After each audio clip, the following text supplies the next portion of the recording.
Our Māori pioneers, and that was the name of them before they became the 28th Māori Battalion. What they did for us. And even when we think about conscription that was taught to us in the 80s, in the World War I and World War II, what was happening here in Aotearoa at that time? Why should we be moving off and fighting over in another country for another land when we were struggling to fight for our own land here?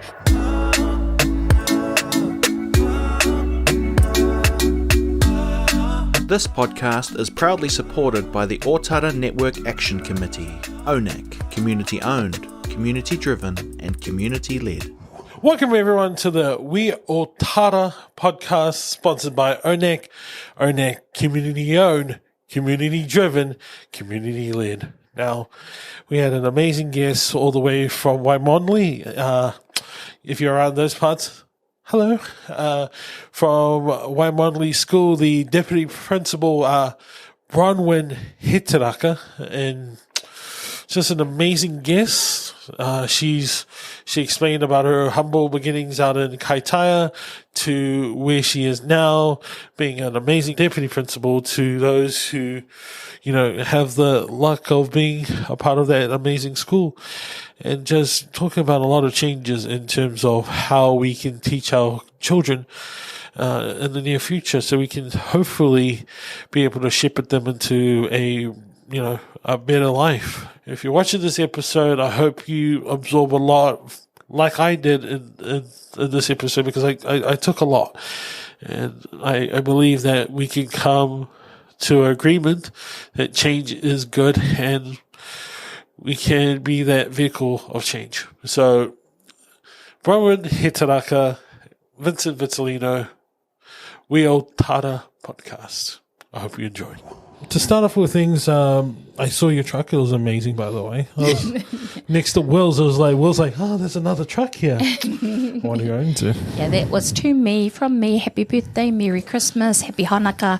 Happy Matariki, everything. I worked damn hard. I deserve a truck. So, absolutely. To be fair, it was also to carry 3 ton of concrete granite to the far north for my daddy's headstone. So it was real practical like that too, yeah. Just from that brief introduction, we were talking about your, all the hard work that you had done.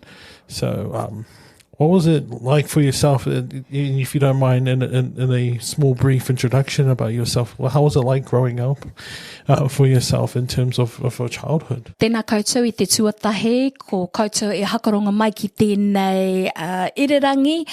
He kōtiro tēnei no te raki, no te muri whenua, he hakapapa I tērā rohe o tira tai atu ki te tai rāwhiti. He kōtiro hau ki oku mātua, he māma hau ki taku tama, he krani māma hau ki aku mokopuna. Nō reira, ko wai hau, ko Bronwyn Hetaraka tōku ingoa, he tumua ki tua, rua o te kuro Waimonli, o tira I tēnei rohe o te poki o Ōtara. So who am I and where do I hail from? And also what kind of upbringing did I have? I am a country bumpkin at heart. So I hail from the very far north, with connections to te muri whenua, our 5 iwi that come from the far north. So a lot of people think if you're from the north, you are Ngāpuhi. And ka aroha ki oku whanaunga o Ngāpuhi.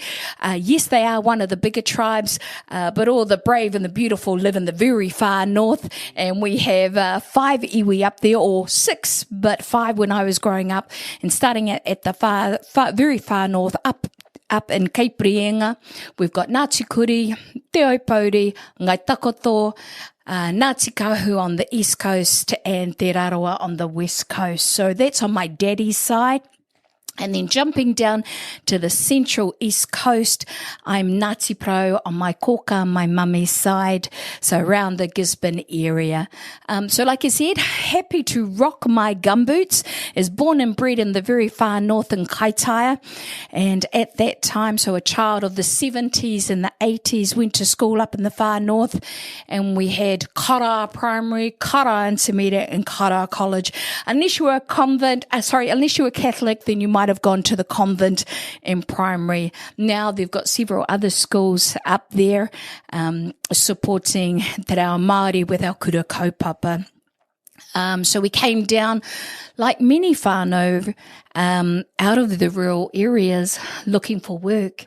So that's not just in the 60s when I think about my mum and dad who came from, my mum from the East Coast, went down to Wellington, and my dad in the far north also went to Wellington because Auckland wasn't really the place you would go to in the 60s. You'd head down to Wellington, and that was kind of where everybody met, and you either worked in the post office or some connection like that. And so my mum and dad made twinkle of an eye at each other in a store. Well, that's the story that my dad tells, and my mum fell desperately in love with my daddy. Different story from my mum. She said he was just being a hoha coming to buy the newspaper back that time to find out when he was or if he was playing rugby that week. And so, because obviously there was no Facebook or mobile phones, so you could text people, it was get the local paper or the Herald back then. And so she just got a bit hoha with him being a nuisance. And finally, I think he asked her out, and well, the rest was history. So from that wonderful union, 3 beautiful women, strong Māori women, were born out of that union. So yep. So with that, Mum and Dad met down in Wellington, but raised their family up in the far north in Kaitaia. But like many, as the work would drop off in our rural areas, the decision to come into Tāmaki Makaurau, into Auckland, was made. And I couldn't believe it as a young 14, 15-year-old, thinking, how dare you take us away from our world of a Raleigh 20 and the party line of a telephone and climbing trees and staying out on the streets, on the hard and mean streets of Kaitaia until the sun went down and your mum or dad was yelling at you to hurry up and come inside because it's kai time. And so blessed to have a really grounded upbringing with a mum that stayed home with us and looked after us until we were at intermediate, and a working dad. And with that, you know, as an educator now, really valuing that and realizing, you know, the significance of our mum being able to stay home and raise her children. At that time, you know, I'd come home and I remember one time riding my bike home from intermediate, and it had been pouring down with rain and having the fire on, and Mum was home, you know, and just not realizing how huge that was to have a parent at home with us full time. And when I recall as a mum now and a grandmother now, how hard it was for me raising my own child, thinking, you know, as a solo mum at that time, there's no way I could have done it without my parents, you know, without their input into my life. My 26-year-old son wouldn't be the man that he is, you know, and I just really sort of mihi atu ki ngā klani mātua. I really sort of send my praises to our grandparents that are out there that are raising their children right now. And that's not just here in Ōtara, but actually across Aotearoa. We have so many grandparents that themselves are still working full time, but they're also raising their grandchildren as well, because for a variety of reasons, you know, whether their children are just so busy in their own careers or busy doing other things, whatever that reason is. And sort of grandparents that are expecting to, oh yeah, I've done my dash, you know, I've raised my children and I should be enjoying my grandchildren, are actually now raising their children. That's not something new though. That's, you know, it's always been a part of our history, our grandparents, if we think from a Māori perspective, you know, was noticed in it when children started to talk and walk. You would be noticed for the gifts that were starting to develop within you, and as such would be nurtured in those. You know, if we think of the platform of our marae, our traditional marae, and you were kind of identified at a young age, well, are you the potato peeler, or are you at the front being the kaikaranga or kai kōrero, and all the nurturing that used to happen. And so when grandparents would say, well, take the oldest child, would be really with the thought of raising that child in the old ways, of being able to nurture them and give them that knowledge. And, certainly blessed that our dad, we were raised with, not necessarily with te reo Māori, can I say that, even though my dad and all his siblings were fluent in te reo Māori. It's a really interesting place and space to be in right now, because although I'm fluent in te reo Māori, when I look across my generation, as far as, so thank you to think that I'm only 21, but you might need to add a little bit on as I celebrate a significant birthday come December, beginning with 5 and ending with 0. But I'm in that generation where we had my parents, one parent that was fluent in te reo Māori, and one that wasn't. And so the impact of their generation being raised with, of not speaking te reo Māori, native schools, and being punished at school for speaking te reo Māori, the impact and the thought pattern of, in order to succeed in today's world, me whai atu koe I te ringa Pākehā, te ara Pākehā, meaning in order to be successful, we needed to follow the white ways.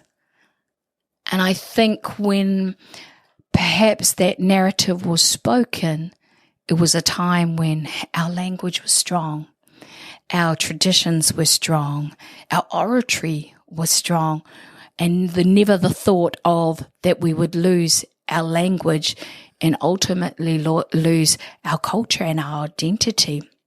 And in today's world, we see, the impact of that. We have generations coming through that don't have our language.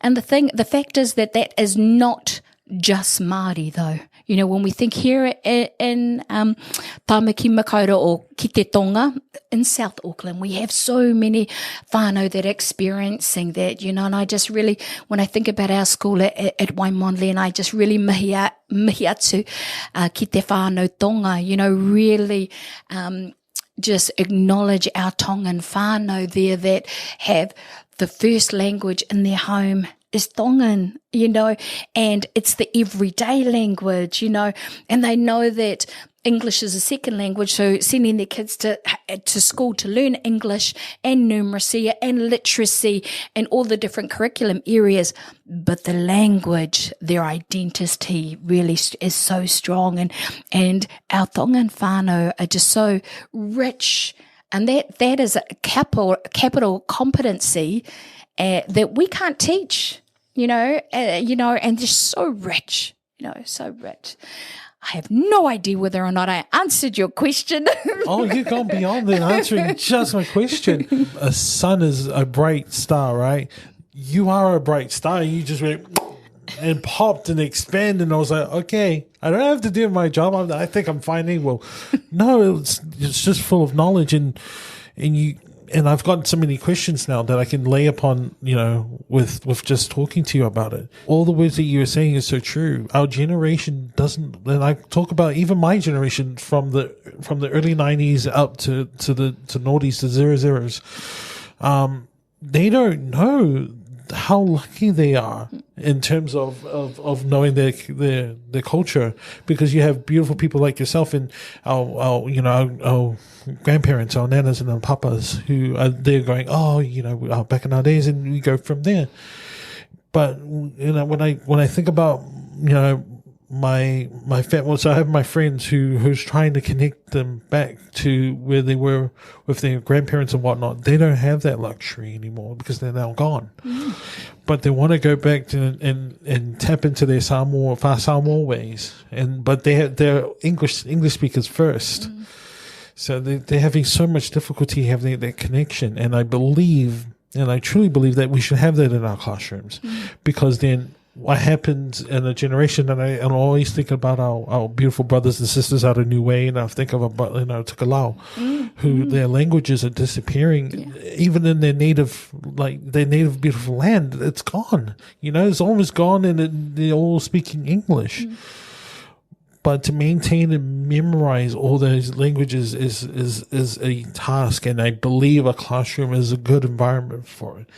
It's just, how do we shift that into a perspective where not only our children is learning the core values from a home perspective, a cultural perspective, as well as the basic stuff when they get into the real world, well, quote unquote real world, which is like the workforce and whatnot. And as an educator, I want to go back down to the core of things. How was it like for you to be into a different education system to where it is now? Because you mentioned a whole lot of things about that education system, but for a generation like us, we haven't got a mental picture of it. So if you may, please explain. Yeah.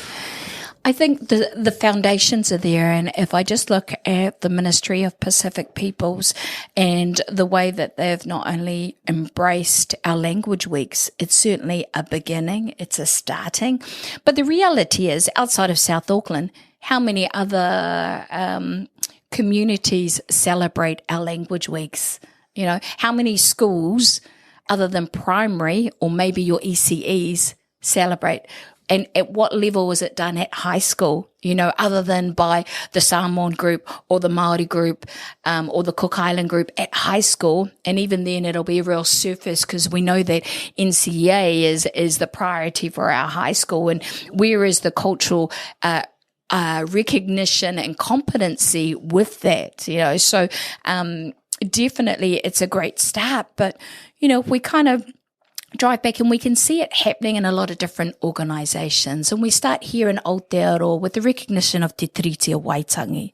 You know, it's got to start there with, you know, and I know, you know, come on, let's be real. We have a lot of whānau out there that don't know what Te Tiriti o Waitangi is. And I'm not just talking our Pākehā whānau or our tangata tiriti whānau, which is the word that's going around at the moment, those that are part of Te Tiriti.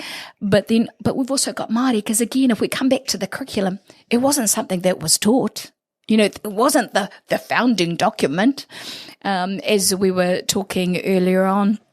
You know, if you're a child of the 80s going to school, you learnt about World War I and World War II and the alliances and who was involved. But where was our learning about World War I and World War II, about how Niue, as the Rock, their investment, their human investment and resources into World War I and World War II?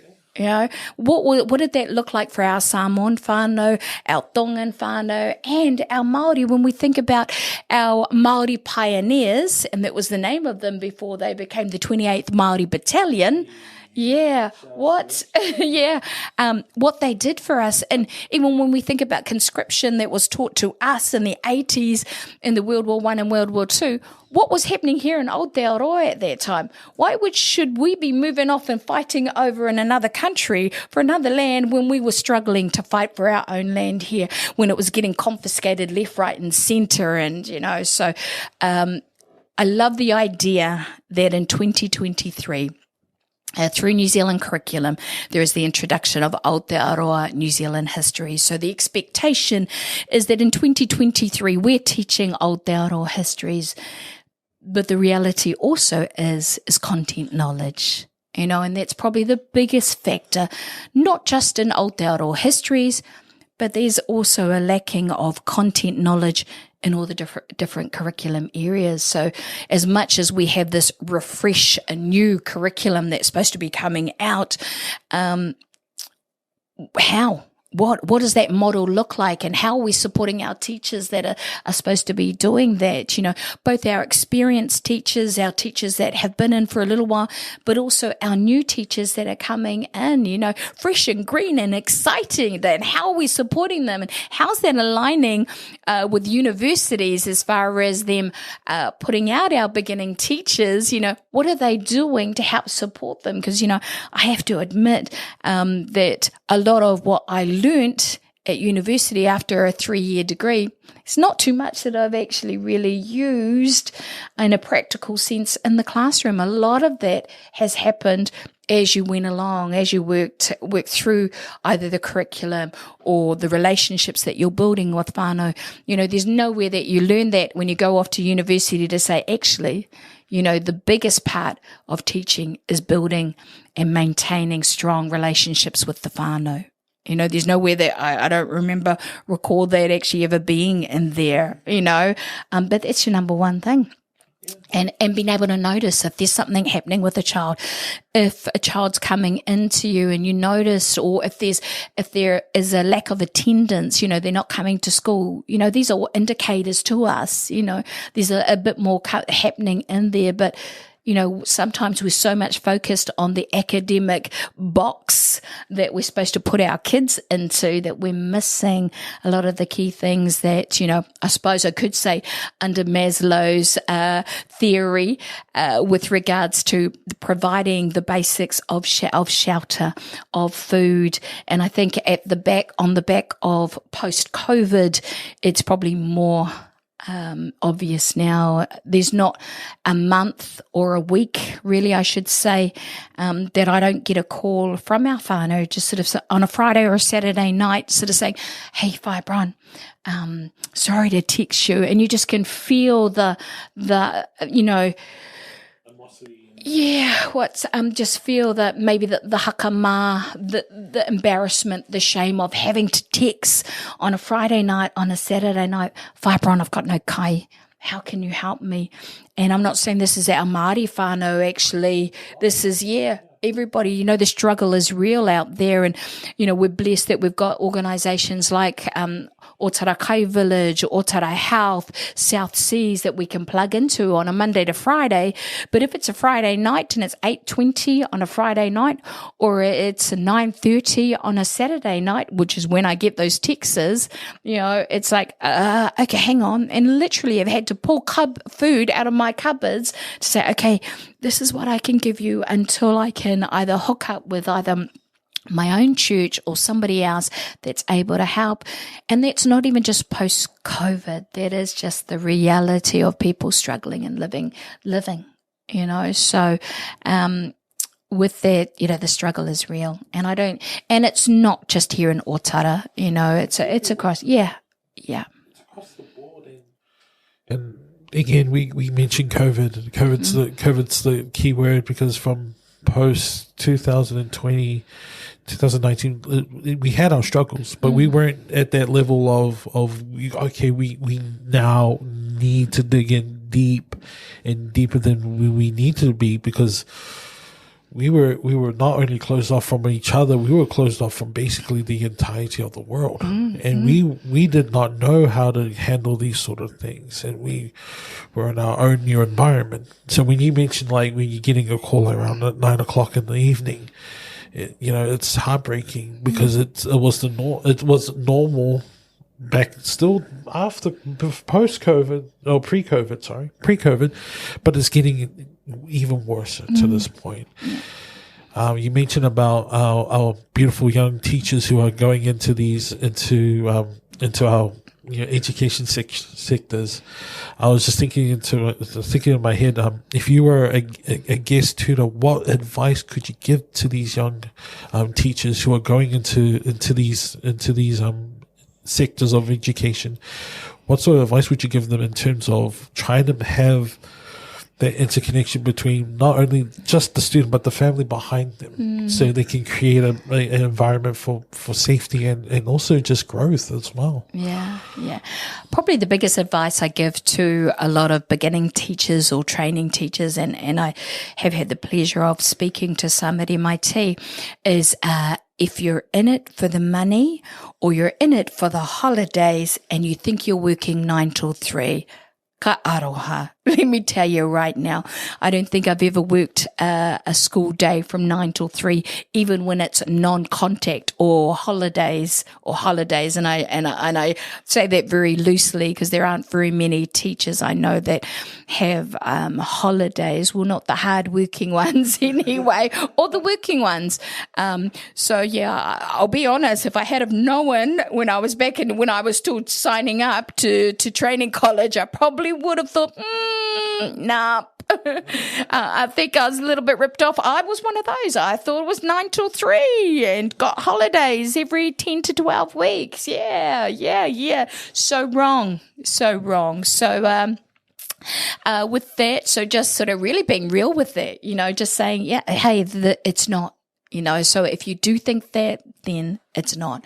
And I don't want you to come into a profession, and it is a profession, where you think that, it's a 9 till 3. I'm done in five hours, and that's all good, and kaitaia pai.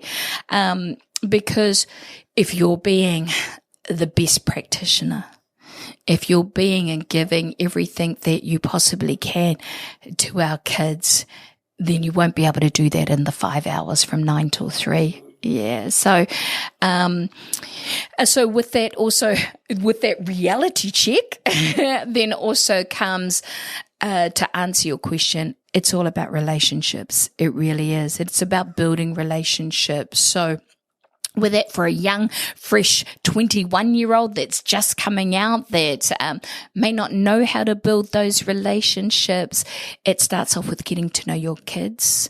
And when I say relationships span over different elements, different parts of your learning journey. So it's that relationship that you build with your staff and your colleagues that you're working with, having the ability to ask questions if you're not sure, having the common sense to go out there and look for answers. So be a solution seeker rather than just feed me with all the answers, because you know what? We want to turn out our babies that are thinkers as well, 21st century thinkers and learners. But if we're not modeling that ourselves, if we're not getting out there and trying to find out rather than just give me the answer, then yeah, what kind of model are we? So being able to be a little bit vulnerable to ask if you need help. Don't wait till the SHIT is hitting the fan, and that might look like you are missing deadlines and the anxiety and your health and well-being. And we know that there's a real big shift to keep an eye on our own health and well-being. And I admit I'm the worst for it. My body will be broken before, including today, the other day running around with the kids, and the body and the mind was willing to run. It just, the body said no thank you, and resulted in a strained calf muscle. So with that, but it's that vulnerability to ask if you need help, but at the same time, be a solution seeker and try and have a look. So those connections, those relationships with your colleagues, relationships with your principals or your senior leadership, depending on your structure, your assistant principal, deputy principal, and also your principal. But then also your number one, our role and responsibility is to our kids and our whānau. So in your classroom, it's with your child. It's getting to know that child, because not every child is in that cookie cutter that we want them to be, as far as making sure that they do everything that they're supposed to do. We have no idea what's happening to that child and what's happening in their world. Might be a child that's come to school and just had got the heck of had a disagreement with mum or dad, or with an older brother or younger sister. We don't know what is happening in that world, and I don't want to paint the worst pictures, but that's the reality for some of our kids that are coming in. And so with that, I think some might come in with a bit of an attitude, but it's about not just sort of in the immediate just barking at that child. It is about, okay, just let's take a time and find out about, or maybe it's giving that child time, so as much as you want them to be reading and writing in the first moment that they get there, they've got to process it. Reality is that we're also needing to not only just teach literacy and numeracy and all the other different curriculum areas, so our arts, our science, our STEM, but we also are teaching what we call the key competencies. And it's trying to match that with what is our expectation of our whānau, of our hapori as well, our community. So what are our whānau wanting? Here we are trying to, from a ministry, perspective and hope is turn out this well-rounded academic child, but is that what our whānau wants? Is that what our community wants? We need to be asking that, because what does our learner profile look like? Not just our graduate profile. So for us at primary, and we go up to 6 year, that learner turnout, because actually they're continuing to learn. They don't graduate from learning even when they get to high school or onto university. And even just speaking that language over our children, the reality of education and valuing education. If I just bring a personal touch to that, being a country bumpkin raised in the very far north, geographically speaking of going to university wasn't something that we did, because Tāmaki Makaurau, Auckland, the closest university to us, was a 6-hour drive for us. So, it was never ever spoken to us, as far as the goal was 5th form, get school C, and preferably don't be hapu with it. So, if you made it to 6th form, or what we know as year 12 now, or even year 13, 7th form, oh man, winning, that was it. And so now, some of the complexity for some of our high school students, also that is a reality for them of making it to year 11. Making it to year 12. When I think about the time that I was in high school at a school just down the road here, a school that we also feed into, the reality of our year 10 boys, and I think about our Māori boys, that's where they were dropping off, disengaged from school. Here we were in primary and intermediate trying to bring out these wonderful, well-rounded thinkers, trying to create these inquiry learners, meaning that they're being inquisitive, ask the questions, what do you want to know? Then they're getting to high school and saying, no, don't want you to really ask any questions. Here's the curriculum. We're going to teach this, and so don't necessarily need you to ask any questions. I'd just like you to answer these ones. So what are we doing for our kids? Other than create. So we've invested these 8 years of trying to create these 21st century learners like I speak of. And then for the next 5 years in high school, we're like, no. Would like you to regurgitate the curriculum so that you can get your credits in NCA level 1, 2, and 3, when the reality is for our year 10 boys, our Māori boys, they're dropping off. Our Pacifica boys, they're dropping off, because they're totally disengaged. Yeah, I'm supposed to be a learner, but you're not letting me learn in the way that I need to learn. And so sometimes that way might be me doing carving and getting literacy and numeracy credits through carving than the traditional English and maths. And so, yeah.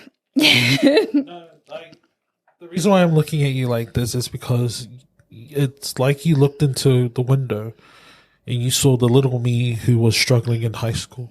I could never get the concept of credits. Like, I went into primary and the teachers there were beautiful because they were willing to go sit down and go, hey, you made a mistake. Okay, cool.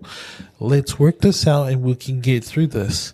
And then I went to intermediate, and intermediate was a struggle because the intermediate system that was at my time were, okay, we need to get you to focus on credits. We need to get you into literacy, numeracy. And then when I went to high school, okay, let's just focus on literacy and numeracy. I can't stress this enough that the the level of stress gets so high because you then now have this expectation at such a young age, at a teenage age, where instead of just thinking about, oh, okay, I got homework the next day. Okay, cool. I can live with that. It's, I got the next 3 years as a senior to get past so I can go into a university. Because you're going back home and you're asking to your mother and your father, oh, have you ever been to university? No. All your brothers and sisters. And that's that tough reality. When you mention something like that, it hits home because it's like I slugged my way all the way from high school for someone to go, no, you don't have the university entrance for it. So thank you. Well, the interesting part of that also is that we've got year 8s, intermediates, Form 2, for those of us that are over 21. Form 2, you're having to make a decision as you go into year 9 or Form 3 of the subjects that you want to take. I mean, thankfully, year 9 and 10, you kind of get a taster of them all. But then come to year 11, you need to be able to choose the subjects that are going to supposedly define the career that you're going to go into for the rest of your life. To be fair, as a 15 or 16-year-old, you're just worried about your mates and what's up and what's happening after school, before school, and possibly what's happening on the weekend, even though it's Monday. And that's part of it. And you've got some others that are very goal-orientated and know where they want to go, and that's been spoken over them, and they know themselves. But then also the majority of 15 and 16-year-olds don't know where they want to go or what do they want to do. And what's been modelled in their world might be that mum's a doctor, dad's a doctor, mum's a nurse, dad's a truck driver, dad's working in the local area. And so at that stage, as a 15 and 16-year-old, that pressure to be able to, or that pressure placed on them on what subjects to take is huge. When we think there are 20, 30, 40, 50-year-olds that don't know what they're doing with the rest of their life, but yet we're asking 15 and 16-year-olds to choose your subjects, and when you really probably don't know what you want to do. So you might go put yourself into something that you think, I think that will get me somewhere. I'm really not too sure. So maybe a really general subject, and you hate it. So what happens? You go to that subject, if you even attend, because you haven't wagged, but you thought you better go, and then you disengage. So when we look at the statistics around how many of our kids are coming out with level 1 and 2, and the expectation by college is that every child leaving high school should come out with a minimum of level 2 credits. We got a bit of work to do. No, absolutely. And I believe that, even our current generation at the moment, who's, I'm looking at a young gentleman over here who's going through his journey, and I'm just thinking to myself, I was in your shoes, young man, and whatever you decide, and I'm looking at all the young gentlemen and young ladies out there. Whatever you decide right now, make it a good one for you. It doesn't matter what it does. Like, you can ask the best teacher, you can ask the best parent, but at the end of the day, that decision comes back down to the core. You learn and soak up as much as you can. And we need beautiful people like yourself who's there to feed the plant, to feed the core for it. And we need to know how to do that. So I always think about, I used to teach adults how to do job seekers. When I did the job seeker stuff, I wasn't Vincent Vitellino, the teacher. I was Vincent Vitellino, the person who has been in job seeker. So how can I counteract with everyone? How can I interact with everyone who needs that sort of service? Well, you were a job seeker before, Vince. Let's see what with your experience. And I believe that teachers need to be more open. That's from my experience from high school to now, is be open with your students. Be as vulnerable as you can, because then they see the human side of things. And do you agree with that sort of? please? Yeah. I think also culturally we've been, and I can only just speak from a Māori perspective, you know, when I think of my dad and my uncles and also my grandparents, you know, come from a generation that are tough, that are hard. And so being vulnerable isn't necessarily a word that we're comfortable with or used to, because, you know, through society we think vulnerability is equal to weakness, and that's not who we are, you know. And I think more discussions need to happen around that with regards to vulnerability and what that looks like. It's not weakness, you know, but again, it's still, it's that discourse, it's that conversations. You know, we can look at that.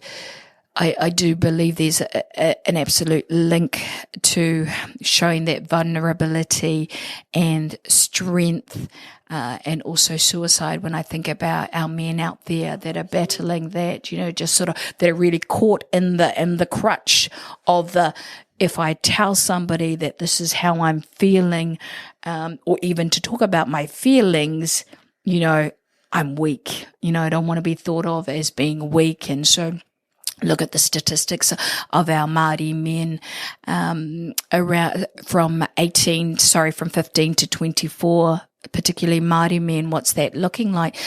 But suicide does not discriminate.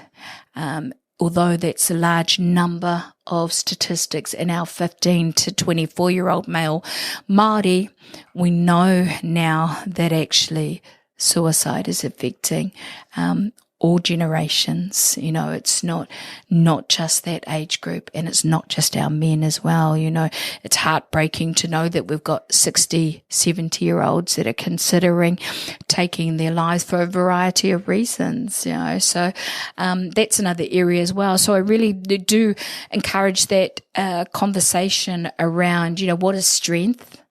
Yeah, what does that look like? You know, we kind of have to change a little bit of what that historically has looked like for our people, for our people, our men, our women. You know, I sort of think, when I think about World War I and World War II, and a lot of our men went off to fight in a war that was not necessary, well, wasn't ours.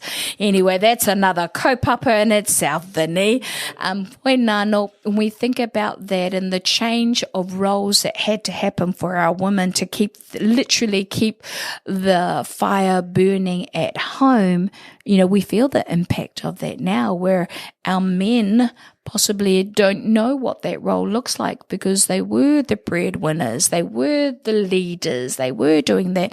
And in that, the impact of them going off to war and coming back, and mum, nana were picking up where they were, and they just had to do that. You know, because they had to look after the farms, or they had to look after the household, and they had to put bread on the table, because our men weren't getting paid for going over to fight. So, you know, what's the impact of that in our generation now? You know, we look at the loss of language, we look at the loss of culture, we look at the loss of identity in itself. And probably one of the heartbreaking parts for me here in Tāmaki Makaurau is the amount of Māori children that don't know who they are, don't know where they come from. You know, when we think of our Samoan whānau, our Tongan whānau, they know they're Samoan, they know they're Tongan, they know they come from this village, and they have a connection, but not necessarily for our Māori whānau that have lived over in GI or lived in Te Pukea Ōtara and have lived there all their life, and so have their parents. So to them, this is their tūranga waiwai. This is their home. This is their place of standing. And that's not vulnerability, but the insecurity, the anxiety that comes of it, of I'm not Māori enough because I can't speak te reo Māori. I'm not Māori enough because I know nothing about Māori. In fact, I don't even know where I come from. You know, many times I can ask a child, so no he koe, where do you come from? I come from GI Whaebron, or I come from Ōtara Whaebron. Oh yeah, okay. But where do you come from? Because, you know, my knowledge, my understanding is, well, actually not from Ōtara, that's where you live. But you tell a 8-year-old, no, that's not where you come from. You know, it's like, well, what do you mean? That's where I come from. That's where I live. I live on Firth and I live on Stirling, and that's where I come from. That's where our whānau's from. And so, the insecurities that raise, within that child, within their parents when you send home. Can you do your child's pepeha? Like to know what their pepeha is, because obviously we're wanting to weave in te reo Māori in there, and mum and dad don't know. And so then the anxiety for the parents as well, is there. And so the disengagement, has begun at home. And, so any getting our whānau involved is always a tough one, when we talk about building those relationships. Is bringing our community into schools, into organisations. I think as a parent, I remember taking my son off to school as a 5-year-old, and it was me, his nanny, his papa, and at that time I wasn't in education, but I remember off to school we went, and then my mum and dad saying, no, it's okay, you go to work, we'll take it. And I was like, no, I'll go, And so the three of us, off we go. And then I said, okay, well, we'll let him learn, we'll go home at lunchtime. No, Nanny and Papa want to stay there the whole day, make sure that their mokopuna is okay, and things like that. And kind of feel like that's lost a little through the last sort of 20 or 30 years. We don't see that happening just because the reality of busy parents. So it's a bit tricky around that. So I probably want to plead with our whānau at the same time. You have an absolute richness to bring, aha ko he iti he pounamu, even though it is small, it is still a treasure, whatever that treasure may be. You might be, you don't have to be out the front talking, it could be, I'm great at making fry bread. I'm great at making otai. I'm great at, talking to people. We all have our giftings, and bringing it and sharing it with the school. And not only just sharing with the school, getting onto boards. We need to have more of our people having a say. And in order for that to happen, they need to be sitting at the table. We can't have other people that are so disconnected from our community, our reality, making decisions for our kids, and not just in schools, across all boards. There needs to be representation of our people on boards. Too long we've been just Kaitaia, let paiana, let somebody else do it. But get in there, get involved. I was just thinking, because if you're not part of the group that's working towards it, then you're sort of just window shopping, or you're just watching from a far distance. Going, I hope something will be done. I've been in that. I'm still in that crowd where I'm like, I hope something is, but I'm changing the mindset of if I get involved with this, then something will change. Something will eventually happen, because I'm helping along to make those cogs change. You know? You're the change that everybody's looking for. Yeah. Or you're the change that needs to happen. And so rather than waiting and bystanding and saying, oh yeah, okay, somebody else will come along and do it, and that, you got to jump in there and have a go. What is the worst thing that's going to happen? If we sit on the sideline, we accept it. If we aren't a part of it or being a part of it, I just sort of think, well, don't complain. If you're not going to get involved, don't complain. We need to be involved more. Absolutely. And this is the main reason why we have this media platform, is because whoever watches this can get empowered by it and go, oh yeah, look, we got two beautiful people who are talking about this. Let's convert what they were talking about and let's make it into action. I'm going to try and see if I can be in the next local board, or I'm going to, or try and be in the next, who's doing this in this community. Okay, they got a board. Cool. Let's put my name down onto it. And that's the hope for it. And not only just creating stories, but in hopes that someone watches it and goes, I'm ready to do this. Nice. Yeah. once again, it's coming towards the end, and thank you so much for this beautiful interview. I do have 2 more questions. Ka pai. So the first question will be is, what sort of quote or saying that you want to leave our beautiful viewers out there? You know, I always like to leave our beautiful viewers with something that our beautiful guest has locked into their minds, and it's something that always carried them throughout their years to keep them moving. Yeah, sure. Probably one of the biggest ones comes from the very far north. Of course, it's in Te Reo Māori, and my own personal connection that this is one of our tupuna, one of our ancestors from Te Aupōuri. And it's actually quite a common one. It's been dissected, if I can say that, this particular whakatauaki. And I call it a whakatauaki. A whakatauaki is a proverb where you know who the author is. A whakatauki is a proverb, a saying that you don't know who the author is. So for myself, this whakatauaki was by Mere Ngā Roto, a puhi from Te Aupōuri, a princess from Te Aupōuri, and it's from back in the 1800s.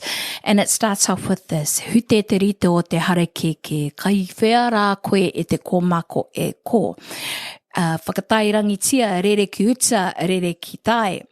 Haha te mea nui o tēnei ao, māku e ki atu, he tangata, he tangata, he tangata. If I was to pluck the heart of the harakeke or te kōrare, where would the bowbird sing? And with that, it talks about literally the bird flying out to the sea and then coming back. So the thought or the personification is that it literally is, he te mea nui o tēnei ao, what is the greatest thing of this world? He tangata, he tangata, he tangata. It is people, it is people, it is people. Now, the history of that is different to how it's used today. So there's 2 parts of it. One is that I'm a firm believer of that, in the sense of if we literally pluck the heart of the harakeke, and the harakeke, if we know the flax bush, the harakeke represents our whānau. So if we pull that out, if we think colonisation, if we think about displacement of our whānau, and that where will they go? Literally like the bellbird, they will fly out to sea, they will come back to the foreshores, and that, but in a way be a little bit lost. So what is the greatest thing? It is people, it is people, it is people.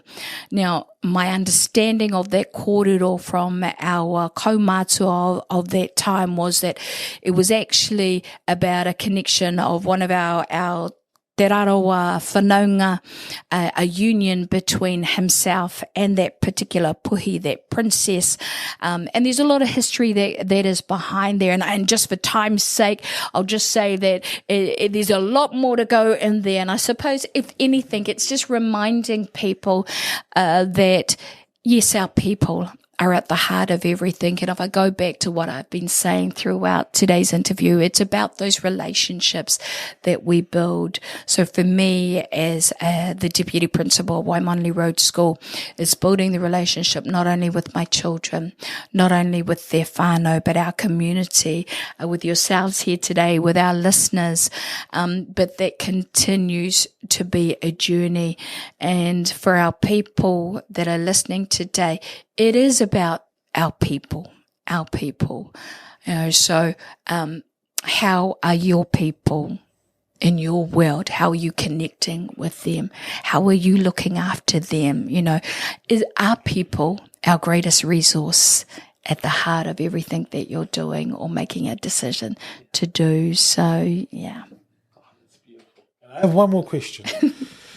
And this question is going out to a viewer who had left a comment, and you're a beautiful teacher, so this is also an opportunity. How do you pronounce Ōtara? How do I pronounce Ōtara? Yes. Well, Ōtara, Te Puke o Ōtara, as we know, is the correct name for Ōtara. But I've always pronounced it Ōtara. Yes. So yes. am I pronouncing it right? You tell me, Ōtara. Ōtara. Hey. There we go. Hey. So remembering that Ōtara has on the O, there is a macron or tohu tō. So here's a quick lesson. If you see a macron over the top, and a macron is just a little line above a letter. So in Te Reo Māori, the job of that line, that macron, is to elongate that sound. So for Ōtara, yeah, it's a little bit more pronounced in my explanation, but yeah, Ōtara. Yeah. And I think that the Delhi side of me, the Yugoslav side of me also loves rolling R's. So wherever I see an R, I've got to roll my R. I'm sure I'm probably Spanish as well. So yeah, Ōtara or Te Pokea Ōtara. Or It's over 20 episodes. Someone asked me on the comments, it's like, oh, okay, I will pronounce it correctly. So, Ōtara. Ōtara, tēnā koe tutungange. Hey. Again, thank you so much for this beautiful interview. And thank you. What a 20th episode. It's so awesome to have you here. And once again, thank you so much. Kia ora. And once again, to you beautiful viewers out there, and watch very closely, my friends. Thank you for watching our beautiful podcast at We Are Ōtara Podcast.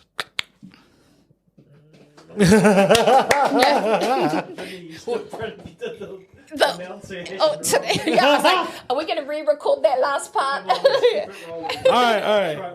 One more time. We Ōtara. Yeah, Ōtara. Yeah, maybe that'll be the bloopers. Okay. All right, Ōtara. And it's a habit. It's developing that, the change, because historically, even a lot of Māori here that live in Ōtara will pronounce it the other way, the way that they're used to hearing. And that's not just Ōtara. There is so many names, and I think, big mihi to Māori TV, and also our news presenters that are out there, that are our non-Māori news presenters that are out there with the weather, trying, or even not just the weather, but also on the news, that are really trying their very best to get that our beautiful names, champions, our Māori names correct. So, yeah. All right. Once again, thank you so much. Pretend that we haven't done this before, but thank you so much. Tēnā koe tungange. And then once again, thank you so much for watching our beautiful podcast. We Are Ōtara Podcast. Yeah!